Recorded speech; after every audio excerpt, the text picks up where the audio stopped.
line for the urgent call. I need to contact my husband immediately. Well, he's been on paid leave since 4 days ago, hasn't he? At the time when my daughter was rushed to the ERU to a traffic accident, my husband, Fred, was on a business trip. I tried calling his cell, but there was no connection. Having no other choice, I phoned his company and was told by his boss an unexpected fact. I was left speechless for a while. What the hell is going on? Isn't he on a week-long business trip? After that, I came to know about Fred's other side from an unexpected source and swore revenge on him. It's thank you for today. Stacy replied back to your teacher. That is our lead. Goodbye, teacher. A usual scene after preschool. Stacy, what did you hear with your friend say? Fixably in Arzamai. I made a doggy. Stacy, who just turned 5, was a weak child since birth. Fred's late-night routine and me leaving my job to become a full-time homemaker changed that. Though Stacy has become much healthier now, Fred's busy schedule hasn't changed, with many long business trips making him often absent. Still, on his days off, he helps with housework and plays with Stacy. Fred is working hard for us. I have to protect Stacy. Mommy, look. There's flowers blooming. Stacy spotted a red flower blooming by the roadside, let go of my hand, and walked ahead. Mommy, look. Watch out, sir. Use the scoy. What flew into my sight was a car rushing towards Stacy at a terrifying speed.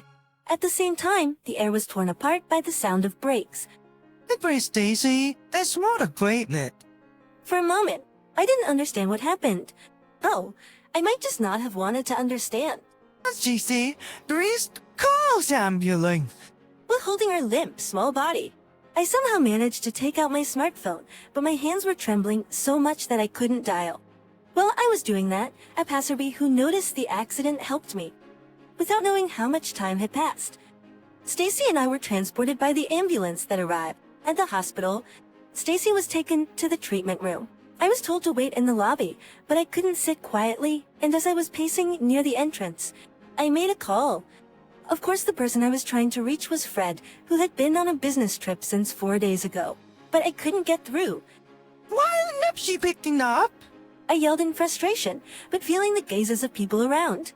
I hurriedly closed my mouth. I took a few deep breaths. Calm down. It's not the first time I couldn't reach him during his business trips. I was calling Fred's personal cell. I had thought it was understandable that he couldn't answer it during work, but now I regretted not asking for his work contact number. That's it. I'll contact Fred's company. Then they can reach out to Fred. If it's his work cell, Fred should answer immediately. With that thought, I immediately called Fred's company and explained the situation, and Fred's boss promptly answered, "I'm sorry for the sudden call. I need to get in touch with my husband urgently." He's been on paid leave for a week, starting from 4 days ago, hasn't he? Wait, paid leave? For a week? Hello, Not Macy's. Are you okay? Ah, yes. Thank you. Excuse me. I ended the call in a daze. My husband Fred had indeed said that he was going on a business trip. Yet the company claims that he's taking time off. Then where in the world is Fred? My mind was whirling with a variety of things, but I couldn't manage to organize my thoughts. Just then, when I turned around at the sound of my name, I could see my friend Carol running toward me. Carol is a mom I met at the preschool that Stacy attends.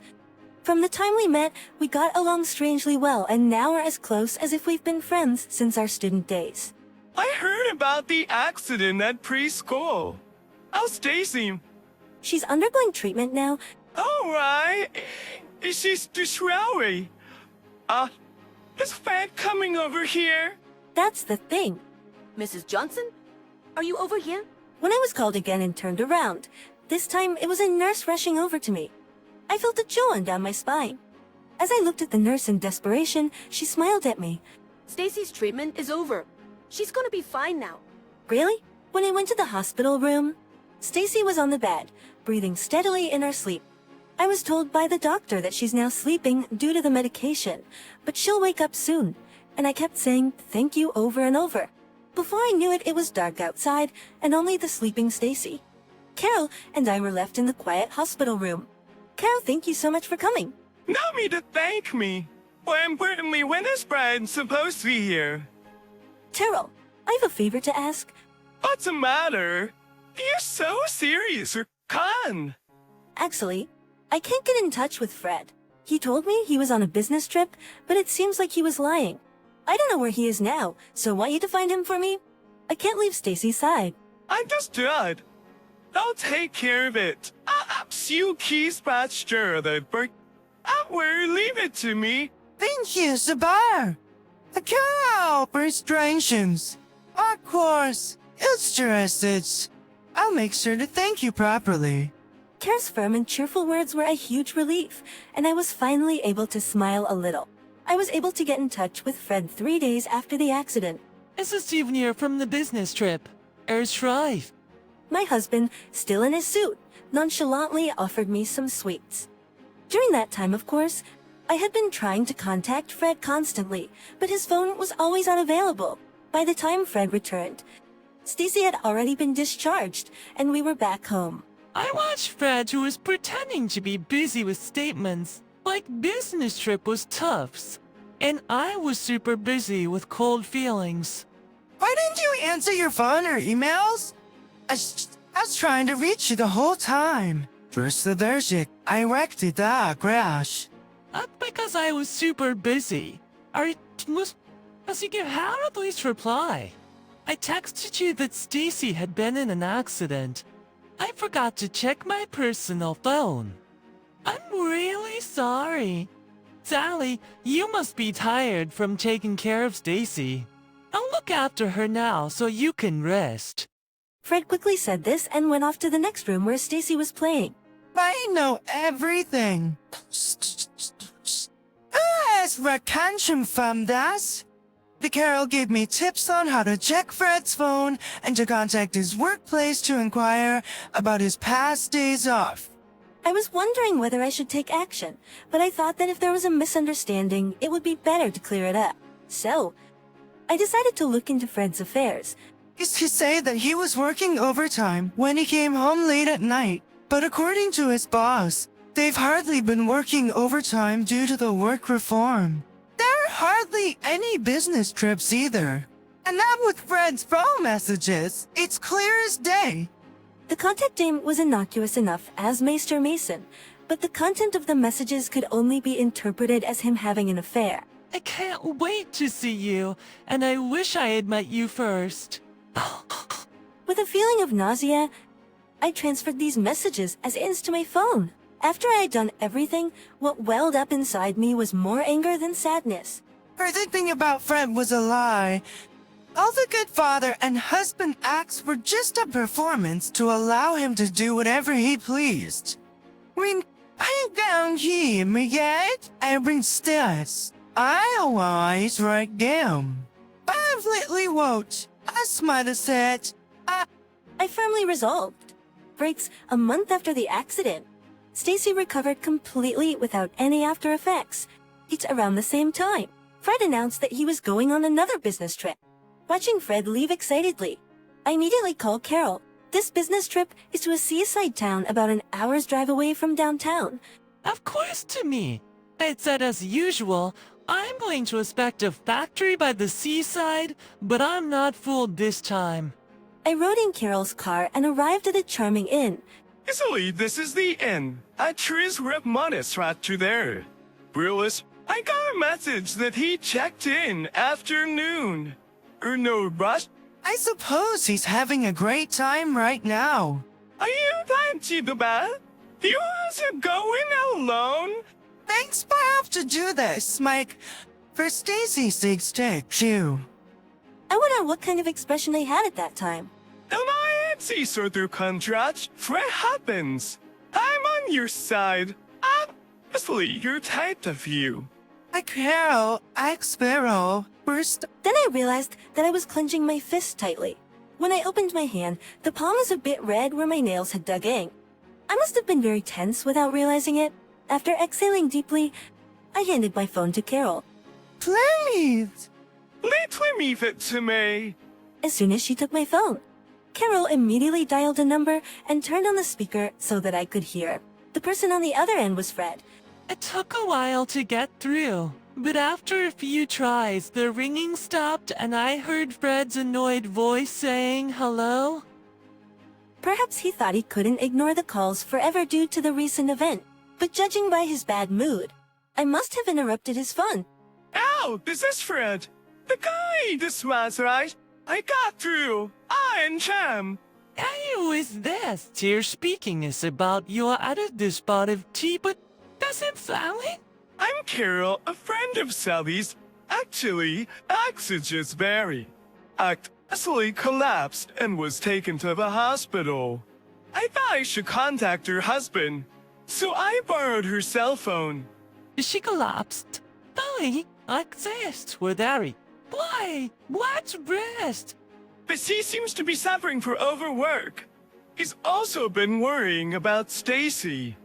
Brad, won't you come to see her? Oh, yes, take wiggle with me. No, I'm at work. It's on work. As to meet her life is in danger, right?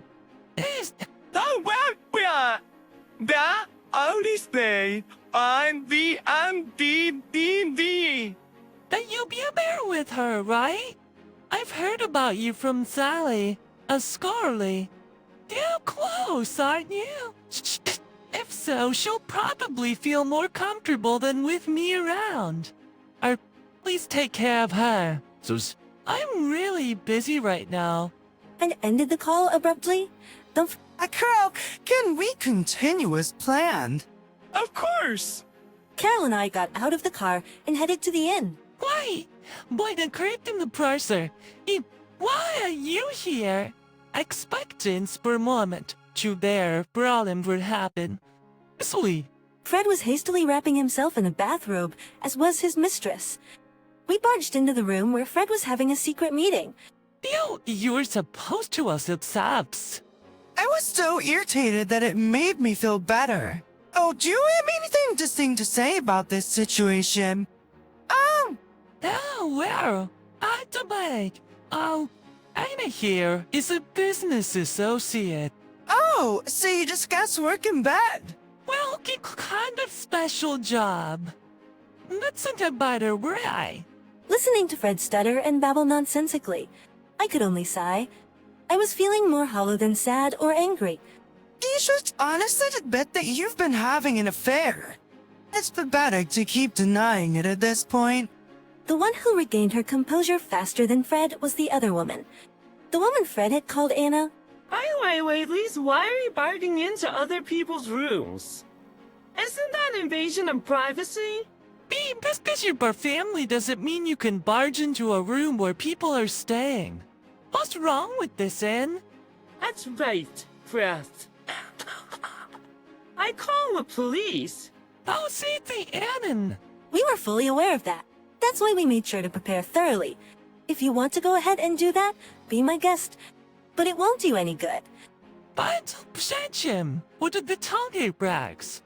I think you were staying here. We set it up that way. But didn't you use a discount coupon to stay here? I secretly put that in your bag. Wait, wasn't that coupon put there, Anna? I don't know about it. Wait, you chose this inn because there was a coupon? The options gate. Fred is known to be rather tight with money. I knew if I put a coupon in there, he would definitely use it. And furthermore, this inn is run by a friend of Carol's. We've explained everything to the innkeepers, and it's actually me who rented this room. Why? Well, but do first.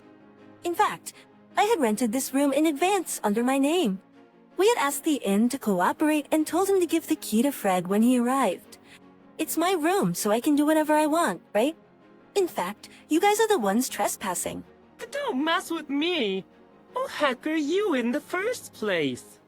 Anna purred out, nearly lunging at Carol with fury. To onlookers, she displayed a rather forceful demeanor. I'm a detective. A detective? You didn't happen to investigate my affair, did you? Harry, I'm crazy great. I hope I'm enjoying cornering people. I didn't know you were such a cruel person. If you had expressed concern about me on the phone earlier, I thought maybe there was still a chance we could make things right. His face turned pale, and he fell silent while I stared at him, now seeming like a stranger to me.